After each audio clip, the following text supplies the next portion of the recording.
ആകാശവാണി. നമസ്കാരം. വാർത്തകൾ വായിക്കുന്നത് അരവിന്ദ്.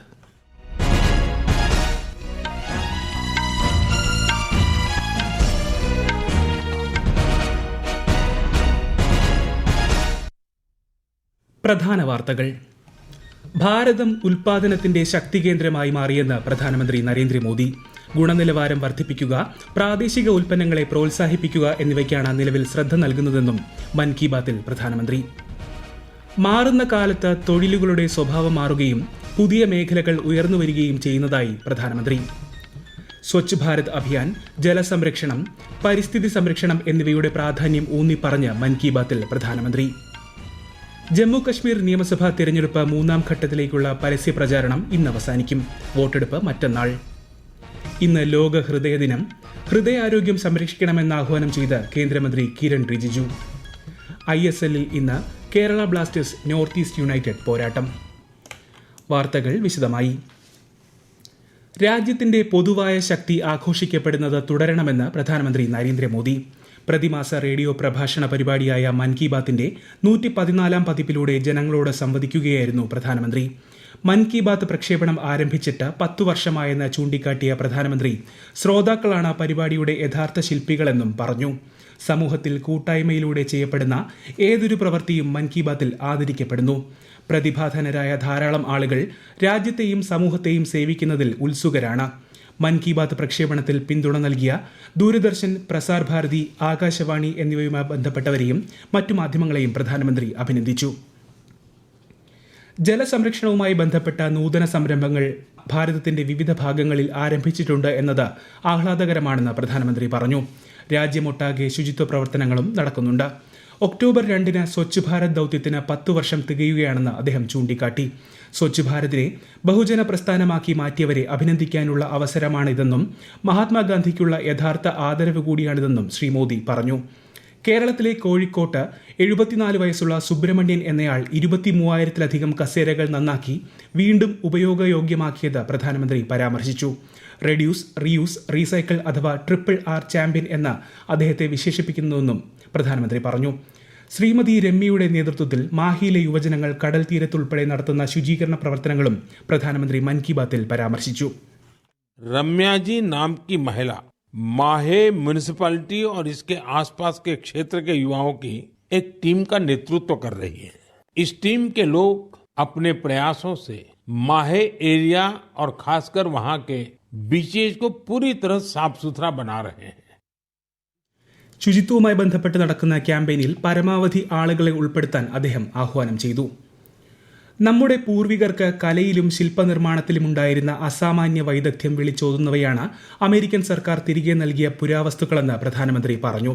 കള്ളക്കടത്തിലൂടെയും നിയമവിരുദ്ധ പ്രവർത്തനങ്ങളിലൂടെയും മറ്റ് രാജ്യങ്ങളിൽ എത്തിപ്പെട്ട രാജ്യത്തിന്റെ പൈതൃകം വിളിച്ചോതുന്ന വസ്തുക്കൾ തിരിച്ചു കൊണ്ടുവരാനുള്ള ശ്രമങ്ങൾ തുടരുകയാണെന്നും അദ്ദേഹം വ്യക്തമാക്കി.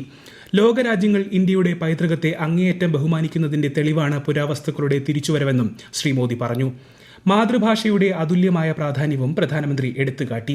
അന്യം നിന്ന് പോകുന്ന ഭാഷകളെ സംരക്ഷിക്കാനുള്ള ശ്രമങ്ങൾ രാജ്യത്ത് നടന്നുവരികയാണ്. अगर मैं पूछूं कि कोई बच्चा कौन सी भाषा सबसे आसानी से और जल्दी सीखता है तो आपका जवाब होगा मातृभाषा.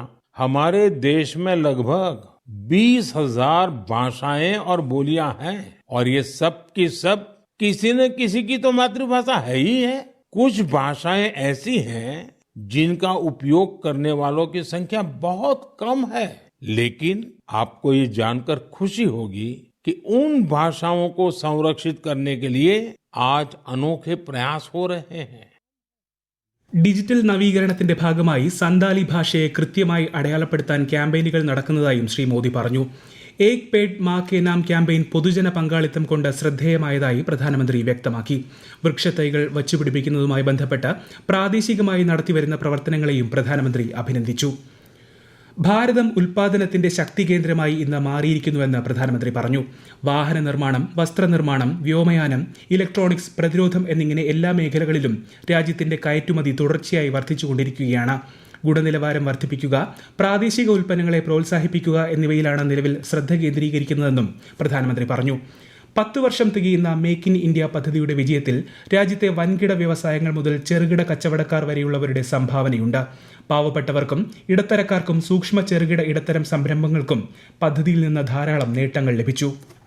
आज मुझे देखकर बहुत खुशी मिलती है कि गरीब, मध्यम वर्ग और एमएसएमईज को इस अभियान से बहुत फायदा मिल रहा है. इस अभियान ने हर वर्ग के लोगों को अपना टैलेंट सामने लाने का अवसर दिया है. आज भारत मैन्युफैक्चरिंग का पावर हाउस बना है और देश की युवा शक्ति की वजह से दुनिया भर की नजरें हम पर है. ऑटोमोबाइल्स हो, टेक्सटाइल्स हो, एविएशन हो, इलेक्ट्रॉनिक्स हो या फिर डिफेंस, हर सेक्टर में देश का एक्सपोर्ट लगातार बढ़ रहा है. മാറുന്ന കാലത്ത് തൊഴിലുകളുടെ സ്വഭാവം മാറുകയും പുതിയ മേഖലകൾ ഉയർന്നു വരികയും ചെയ്യുന്നതായി പ്രധാനമന്ത്രി വ്യക്തമാക്കി. Gaming, animation, reel making, film making, poster നിർമ്മാണം തുടങ്ങിയ മേഖലകളിൽ കഴിവുകൾ ഉള്ളവരെ പ്രോത്സാഹിപ്പിക്കാൻ വാർത്താ വിതരണ പ്രക്ഷേപണ മന്ത്രാലയം ക്രിയേറ്റ് ഇൻ ഇന്ത്യ എന്ന പ്രമേയത്തിന് കീഴിൽ 25 ചാലഞ്ചുകൾ ആരംഭിച്ചു. നൈപുണ്യവും കഴിവും പ്രോത്സാഹിപ്പിക്കാനാണ് ഇന്ത്യയിൽ സൃഷ്ടിക്കുക എന്ന പദ്ധതി. ഇത്തരം അവസരങ്ങൾ ഉപയോഗപ്പെടുത്താനും തങ്ങളുടെ സർഗാത്മകത പുറത്തു കൊണ്ടുവരാനും ഉള്ളടക്ക നിർമ്മാതാക്കളോട് പ്രധാനമന്ത്രി ആവശ്യപ്പെട്ടു. നവരാത്രി ഉൾപ്പെടെ വരാനിരിക്കുന്ന ഉത്സവങ്ങൾക്കും മൻ കി ബാത്തിലൂടെ പ്രധാനമന്ത്രി ആശംസകൾ നേർന്നു. മഹാരാഷ്ട്രയിൽ 11,200 കോടി രൂപയുടെ വിവിധ പദ്ധതികൾ പ്രധാനമന്ത്രി നരേന്ദ്രമോദി വിദൂര ദൃശ്യ സംവിധാനത്തിലൂടെ ഉദ്ഘാടനം ചെയ്യും. പൂനെ മെട്രോ റെയിൽ പദ്ധതിയുടെ 1ാം ഘട്ട പൂർത്തീകരണത്തെ അടയാളപ്പെടുത്തുന്ന പൂനെ മെട്രോ ഭാഗം അദ്ദേഹം ഉദ്ഘാടനം ചെയ്തു. പൂനെ മെട്രോ 1ാം ഘട്ടത്തിന്റെ വിപുലീകരണത്തിനും പ്രധാനമന്ത്രി തറക്കല്ലിടും. കേന്ദ്ര സർക്കാരിന്റെ ദേശീയ വ്യാവസായിക ഇടനാഴി വികസന പരിപാടിക്ക് കീഴിൽ 7,855 ഏക്കർ വ്യാപിച്ചു കിടക്കുന്ന ബിഡ്കിൻ വ്യവസായ മേഖലയും ശ്രീ മോദി രാജ്യത്തിന് സമർപ്പിക്കും. സോലാപൂർ വിമാനത്താവളവും ശ്രീ മോദി ഉദ്ഘാടനം ചെയ്യും. ജമ്മു കശ്മീരിലെ 3ാമത്തെയും അവസാനത്തെയും ഘട്ട നിയമസഭാ തെരഞ്ഞെടുപ്പ് പ്രചാരണം ഇന്ന് അവസാനിക്കും. 40 നിയമസഭാ മണ്ഡലങ്ങളിൽ ചൊവ്വാഴ്ചയാണ് വോട്ടെടുപ്പ്. ഇതിൽ 16 സീറ്റുകൾ കശ്മീർ മേഖലയിലും 24 ജമ്മു മേഖലയിലുമാണ്. ആദ്യ 2 ഘട്ട തിരഞ്ഞെടുപ്പുകളിലും യഥാക്രമം 61% 56% വോട്ട് രേഖപ്പെടുത്തി. അടുത്ത മാസം 8-നാണ് വോട്ടെണ്ണൽ. ഹരിയാനയിലും നിയമസഭാ തിരഞ്ഞെടുപ്പിനുള്ള പ്രചാരണം ഊർജിതമാണ്. ഈ വാർത്തകൾ ആകാശവാണിയിൽ നിന്ന്. ഹൃദയാരോഗ്യം സംരക്ഷിക്കണമെന്ന് ജനങ്ങളോട് ആഹ്വാനം ചെയ്ത് കേന്ദ്രമന്ത്രി കിരൺ റിജിജു.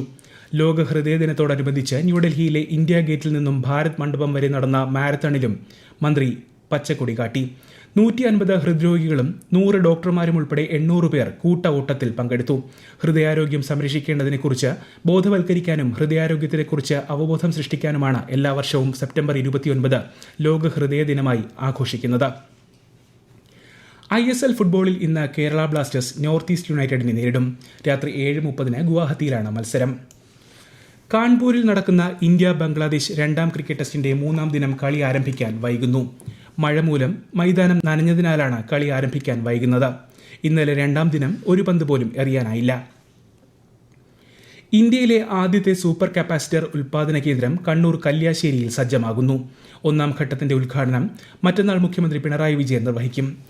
ഇലക്ട്രോലൈറ്റിക് കപ്പാസിറ്ററുകളേക്കാൾ 100 മടങ്ങ് ഊർജ്ജം സംഭരിക്കാൻ ശേഷിയുള്ളതാണ് സൂപ്പർ കപ്പാസിറ്ററുകൾ. പ്രതിദിനം 2000 സൂപ്പർ കപ്പാസിറ്ററുകൾ ഉൽപ്പാദിപ്പിക്കാൻ ശേഷിയുള്ള സംവിധാനമാണ് കെൽട്രോണിൽ സജ്ജമായിട്ടുള്ളത്. ISROയുടെ സാങ്കേതിക സഹകരണത്തോടെയാണ് പദ്ധതി നടപ്പാക്കുന്നത്. തമിഴ്നാട് ഉപമുഖ്യമന്ത്രിയായി സംസ്ഥാന യുവജനകാര്യ കായിക മന്ത്രി ഉദയനിധി സ്റ്റാലിൻ ഇന്ന് വൈകിട്ട് സത്യപ്രതിജ്ഞ ചെയ്യും. രാജ്ഭവനിൽ ഗവർണർ RN രവി സത്യവാചകം ചൊല്ലിക്കൊടുക്കും. സെന്തിൽ ബാലാജി 2ാം തവണയും സംസ്ഥാന മന്ത്രിയായി സത്യപ്രതിജ്ഞ ചെയ്യും. Doctor Govi Chezhiyan, R Rajendran, SM Nasar എന്നിവരെ മന്ത്രിസഭയിൽ ഉൾപ്പെടുത്തും.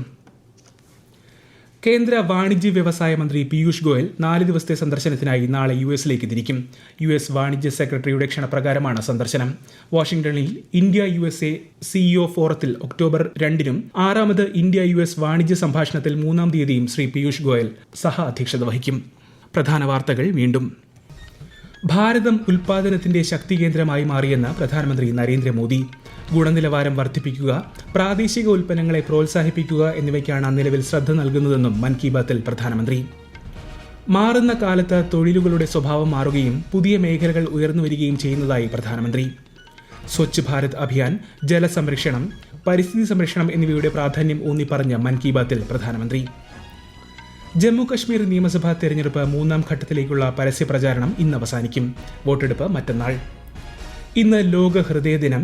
ഹൃദയാരോഗ്യം സംരക്ഷിക്കണമെന്ന് ആഹ്വാനം ചെയ്ത കേന്ദ്രമന്ത്രി കിരൺ റിജിജു.